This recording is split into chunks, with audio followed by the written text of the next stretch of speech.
이만희 신천지 예수교회 총회장이 코로나19 사태 이후 처음으로 공개석상의 모습을 드러냈습니다. 사죄한다며 절을 2번이나 하면서도 최선의 노력을 다했다고 주장했습니다. 정혜성 기자입니다. 신천지 연수원인 경기 가평군 평화의 궁전 앞. 이만희 신천지 총회장이 마스크를 낀 채 기자회견장에 나타났습니다. 31번 코로나 사건과 관련하여 신천지 대표로서 국민 여러분께 진심으로 사죄 말씀드립니다. 거듭 사과하며 큰 절을 2번 했고 여러분들에게 엎드려 사죄를 구하겠습니다. 정부에 협조하겠다고도 말했습니다. 우리는 힘닿는 데까지 최선을 다해서 정부의 인적, 물적 지원을 아끼지 않겠습니다. 그러면서도 고의성이 없었다는 점을 강조했습니다. 고의적인 것은 아니지만 많은 감염자가 나왔습니다. 우리도 최선의 노력을 했습니다. 신천지에 대한 각종 고발이 이어지고 있어 법적인 책임에 선을 그으려는 것으로 해석됩니다. 잘못을 따지지 말고 방역에 집중하자고도 했습니다. 이제는 누구의 잘못을 생각할 때는 아닌 줄 압니다. 나라와 국민을 생각한다 할지라도 모두 다 협조해서 이것만 꼭 막아야 하는 줄 압니다.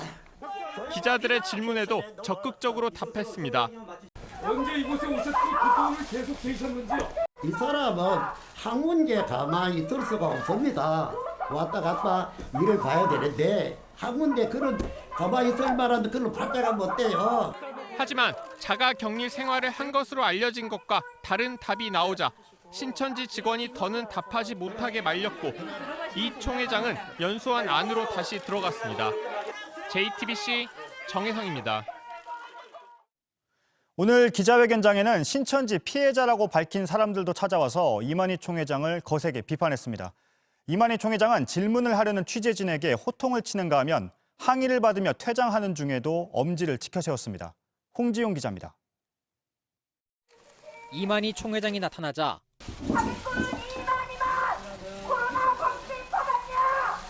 기자회견장 밖의 목소리입니다. 이를 무릅쓰고 말을 이어나가고 설교도 합니다. 옛날에 왕거이라는 그 왕은 병이 돌아서 자기의 군대까지 다 죽게 되었다고 했죠.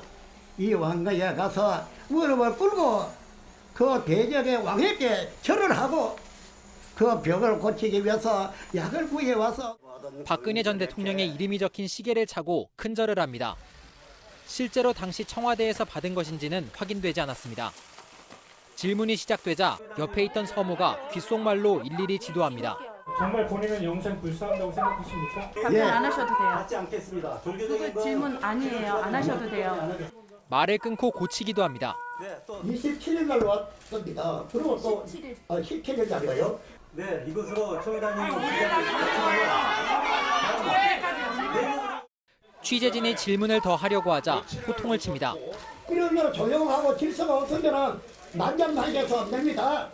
자리를 떠나면서 교단 수뇌부들을 향해 엄지를 치켜 세웠습니다. 오늘 회견 장소엔 선교부장과 내무부장 등 신천지의 간부들도 함께 나왔습니다. JTBC 홍지용입니다. 이만희 총회장은 신천지가 정부에 적극적으로 협조해왔다고 여러 차례 강조했습니다. 신천지 간부는 지난해 12월부터 중국 우한에서 입국한 교인이 없다고도 말했습니다. 이 주장들이 사실인지 하예빈 기자가 짚어봤습니다. 이만희 총회장은 정부에 적극적으로 협조했다는 사실을 여러 차례 강조했습니다. 우리는 코로나19 확산 방지와 극복을 위해 정부에 적극 협조해 왔습니다.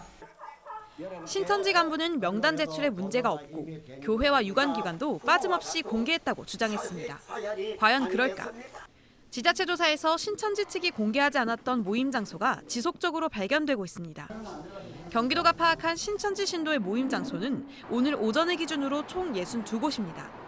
과천의 첫 번째, 두 번째 확진 환자 역시 신천지가 공개하지 않았던 문원동 숙소에서 다른 신도들과 함께 살고 있었습니다. 서울시는 신천지가 제출한 명단에 누락되거나 허위 기재된 정보가 있다면 이 총회장 등을 검찰에 고발했습니다. 네, 저희가 자체적으로 파악한 결과에 의하면 작년 12월부터 현재까지 우한에서 입국한 인원이 없었습니다. 이 주장도 정부가 파악한 사실과 다릅니다. 법무부는 신천지 신도 1명이 지난 1월 8일 우한에서 입국한 걸 확인했습니다. 이를 질병관리본부가 오늘 공식적으로 발표했습니다. 다만 이 신도는 확진 환자는 아니라고 질본은 밝혔습니다. JTBC 하혜빈입니다. 이만희 총회장은 스스로 음성이 나왔다며 코로나19에 감염되지 않았다고 알렸습니다. 검사 결과지도 공개했습니다. 하지만 경기도는 별도의 검사를 해야 한다며 오늘 이만희 총회장의 검체를 채취하려 했지만 신천지 측의 반발로 막혔습니다. 최하은 기자입니다. 이만희 총회장은 진단검사를 받았냐는 질문에 처음엔 결과를 모른다는 취지로 답했습니다. 왔으니까 당연히 받아야죠. 받았는데 나도 아직까지 뭐 어떻게 됐는지 잘 모르겠습니다만은 결과에 음성 결과가 나왔습니다. 음성이 나왔다고 정정하면서도 잘 모른다고 말했습니다. 그런 말들이 있다가 보니까 이거 뭐라고 답을 해주라 하면은요. 뭐 음성인가 뭐라고 하는데 나는 음성도 잘 몰라요. 곧바로 신천지 지도부는 지난 29일 HJ 매그놀리아 병원에서 코로나19 검사를 받았다며 결과지를 공개했습니다. 결과 부분에 네거티브, 즉 음성이라 적혀 있습니다.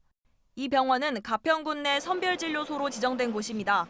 병원 측은 개인정보이기 때문에 아무것도 확인해 줄 수 없다고 답했습니다. 하지만 경기도는 사적으로 받은 검사라며 이 총회장의 검체를 채취하기로 결정했습니다. 기자회견 전후로 진입을 시도했지만 신천지 측의 반발로 막혔습니다. 회장님 검토 얘기해 주실 분이 누구예요? 실제 검사를 받았는데 누가 받아요? 이거는 선별진료에서 받으신 거고. 경기도청은 이만희 씨는 고위험군이기 때문에 역학조사관의 검사가 필요하다는 입장입니다. JTBC 최하은입니다.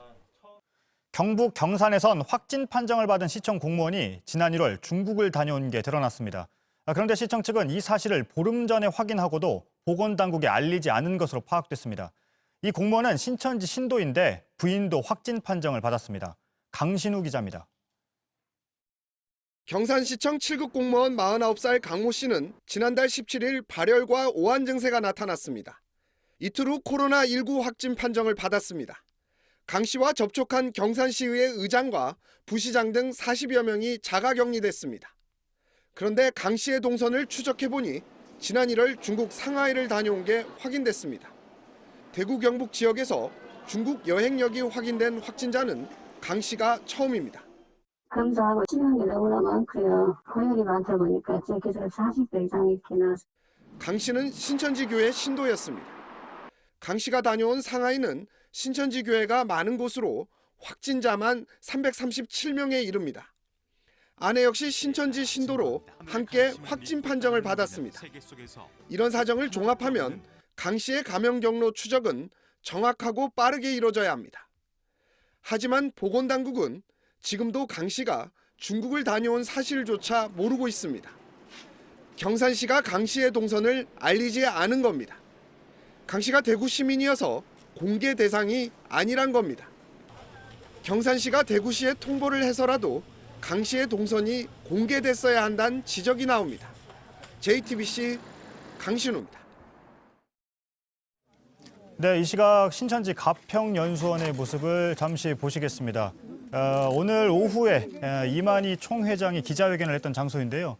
지금 이재명 경기지사가 이만희 총회장의 검체를 채취하기 위해서 직접 신천지 가평연수원을 찾은 모습입니다. 당초 이만희 총회장은 지난달 29일에 검사를 받았지만 음성 판정을 받았다고 주장했지만 경기도는 별도의 검사를 해야 한다면서 직접 이재명 지사가 찾았는데 지금 관련 발언 들어보시죠. 그렇게 이제 결론을 내리고 이제 저희들도 이제 그렇게 협의를 하다가 이제 도저히 이제 안 되겠어서 그럼 이제 한 번 더 이제 또 전화를 저희가 계속 한 거예요. 그래도 이제는 계속 이제 미루신 거죠, 저쪽에서는. 예, 보건소로 오시겠다 그랬죠. 우선은 최후에는. 명확하게 몇 가지 정리를 하는데 우리 소장님도 좀 같이 좀 얘기를 들어주시죠. 예, 알겠습니다. 첫째는 우리가 역학조사 판단에 따라서 18조에 의해서 역학조사를 요구했는데 거부했죠. 네. 지금까지 거부하고 있는 거니까 하여튼 요거는 역학조사 거부죄에 해당이 됩니다. 두 번째는 필요할 경우 42조 1항에 의해서 우리 공무원들이 필요한 시설에 들어가서 조사와 진찰을 요구할 수 있죠. 근데 불응하면 강제로 진료기관에 모시고 가서 검사할 수 있죠. 그리고 그건 경찰은 그건 지원할 의무가 있죠. 예, 지원해드리겠습니다. 네. 예. 그런데 지금까지 계속 거부하고 있으니까 일단은 우리 소방이 도착하는 대로 들어가서 문을 열고 들어가서 검사를 시도하고 필요하면 병원으로 모시고 가는 것으로 이렇게 하겠습니다. 경찰 쪽에서는 좀 지원 좀 해주시고요. 예, 알겠습니다.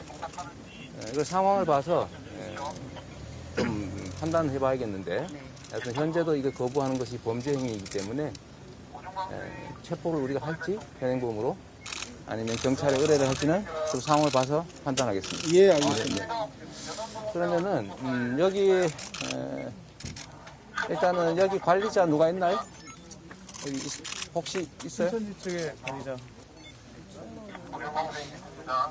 그러면은 소방 이렇게 좀 배문할 팀은 언제쯤 오겠습니까?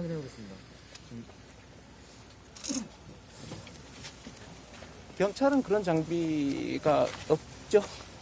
저희는 해정 장비는 없습니다. 그렇게 하긴 좀 무리죠. 예. 그건 우리 공무원이 할 일이니까.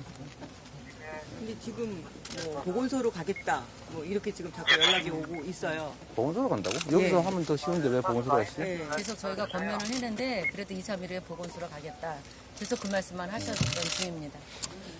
여기 혹시 여기 말고 혹시 통로가 딴 데도 있습니까?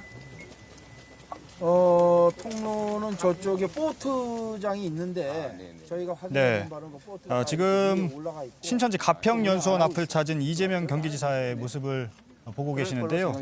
상황을 좀 정리를 드리면요. 일단 이만희 총회장은 검사를 받아서 음성 판정을 받았다고 하지만 이재명 지사의 얘기는 역학조사를 받아야 된다. 역학조사를 요구했는데 계속 거부해왔다. 이건 역학조사 거부죄에 해당한다. 그리고 필요할 경우에 필요한 시설에 들어갈 수 있고 강제로 들어갈 수도 있다. 또 경찰은 지원할 의무가 있다고 얘기했고요. 현장에서 경찰도 지원을 하겠다고 얘기했습니다. 그러니까 이 상황을 보면 가평연수원 안으로 들어가는 데 있어서 신천지 측이 계속 막으면 경찰력을 동원하겠다 이런 취지로 들리는 거고요. 또 필요하면 현장 조사도 하는 반면에 다른 곳으로 데려가서 조사를 할 수 있다고도 얘기를 했습니다. 지금 상황을 봤을 때는 일단 이재명 지사가 이 보건소 인력도 같이 갔기 때문에 가평연수원 안으로 진입을 할 것으로 보이는데요. 실제 진입을 해서 이만희 총회장에 대한 조사가 진행되는지 이 상황은 조금 진전되는 내용이 있으면 뉴스룸 중에 다시 전해드리도록 하겠습니다. 네, 뉴스룸을 이어갑니다. 앞서 이재명 경기지사가 신천지 가평연수원에 이만희 총회장의 역학조사를 위해서 직접 찾아갔다는 소식을 전해드렸는데요. 지금 좀 진행된 상황이 있다고 하는데 현장에 있는 취재기자를 전화로 연결해서 좀 들어보겠습니다. 홍지영 기자 나와 있죠? 네, 신천지 가평연수원 앞에 나와 있습니다. 네, 이재명 경기지사가 가평연수원 안으로 들어갔습니까? 네, 그렇습니다. 이재명 경기도지사는 10분 전쯤 소방과 보건당국과 함께 가평연수원 안으로 진입했습니다. 예, 당초 이 신천지 측에서 반발을 했던 걸로 알고 있는데 그러면 신천지 측에서 문을 열어준 겁니까? 문을 열었는지는 정확히 확인되지 않고 있습니다. 다만 그 현장에 소방당국이 와서 문을 여는 장비를 가져왔습니다. 예. 이렇게 해서 도지사를 포함한 인원들이 전부 문을 열고 한꺼번에 들어갔습니다. 예. 다만 신천지 측과 사전 협의되지는 않았다고 이재명 경기도지사는 밝혔습니다. 네, 안에 보건소 인력도 같이 들어갔다면서요? 네, 그렇습니다. 가평 보건소 인력들이 낮부터 대기하고 있었습니다. 다만 낮에는 검체 채취에 이만희 신천지 예수교 총회장이 응하지 않았기 때문에 지금 조금 전 시각에 같이 들어갔습니다. 예, 잠시만요. 지금 시청자 여러분들께서 영상을 보고 계실 텐데요. 저 모습이 조금 전에 10분 전쯤에 이재명 경기지사와 보건소 인력이 가평 연수원 안으로 이만희 총회장을 만나기 위해서 들어가는 모습을 보고 계십니다. 앞서 이재명 지사가 하는 발언을 들어봤는데 이후에 이 지사가 했던 말이 또 특이사항이 있습니까? 현재로서는 그 사전 협의가 되지는 않았다고 밝혔습니다. 그리고 일단 들어가서도 검체 채취가 우선인데 만약 검체를 가져올 수가 없는 경우에는 뭐 체포 등의 강제 절차에도 돌입할 수 있고 이러한 것을 법적 절차에 따라서 경찰에 공문을 밝혔다는 입장입니다. 예, 앞서 보면은 역학조사를 하겠다. 그리고 필요할 경우에는 이 시설에 들어가서 다른 의료기관으로 데려갈 수 있다라고 얘기했는데 그럼 오늘 밤 사이에 이만희 총회장과 함께 같이 데리고 다른 의료기관으로 갈 수도 있는 겁니까? 갈 수도 있고 안에서 검체 채취를 할 수도 있습니다. 당초 경기도 가평보건소 측은 검체 채취를 이 가평 연수원 안에 집 안에서 진행하려고 했습니다. 다만 응하지 않았기 때문에 그 이후의 조치들도 염두에 두고 있다고 합니다. 예. 그리고 한 가지 궁금한 게요. 신천지 가평연수원 원래 안에서 이만희 총회장이 오후에 기자회견을 하려고 했는데 시설이 폐쇄됐기 때문에 밖에서 한 걸로 알고 있는데 저렇게 안에서 머물 수는 있는 겁니까? 아니 원칙적으로는 일단 폐쇄돼 있어서 들어갈 수는 없습니다. 기자회견을 진행한 장소도 이제 법률적으로는 도로로 지정되어 있는 자리입니다. 거기서 진행을 했고 다만 폐쇄가 돼 있더라도 검체 채취 등을 할 수 있는 인력들은 이제 보호 장비를 차고 들어갈 수 있는데요. 지금 그 경기도지사를 포함한 그 도청 인력들이 지금 어떠한 보호 장비를 차고 들어갔는지 전부 들어갔는지는 내부에 좀 통로가 길기 때문에 확인되지 않고 있습니다. 예. 알겠습니다. 지금 현장의 모습을 보고 계시는데요. 경찰 경력들이 나와서 현장을 통제하고 있는 모습이고요. 이재명 경기지사는 현재 안으로 들어가서 이만희 총회장의 검체 채취 그리고 역학조사를 진행하고 있는 걸로 보입니다. 물론 취재진이 안에까지 들어갈 수는 없기 때문에 실제로 문을 통과해서 들어가긴 했지만 건물 안으로 들어갈 수 있는지는 아직까지 확인이 되지 않고 있고요. 이재명 경기지사는 역학조사를 하겠다 그리고 검체 채취가 필요하다는 입장이기 때문에 아무래도 보건소 인력과 이와 같은 조치를 할 걸로 보입니다. 알겠습니다. 홍지용 기자, 새로운 소식이 있으면 다시 좀 전해주시기 바랍니다. 예, 알겠습니다. 예, 알겠습니다. 지금까지 홍지용 기자였습니다.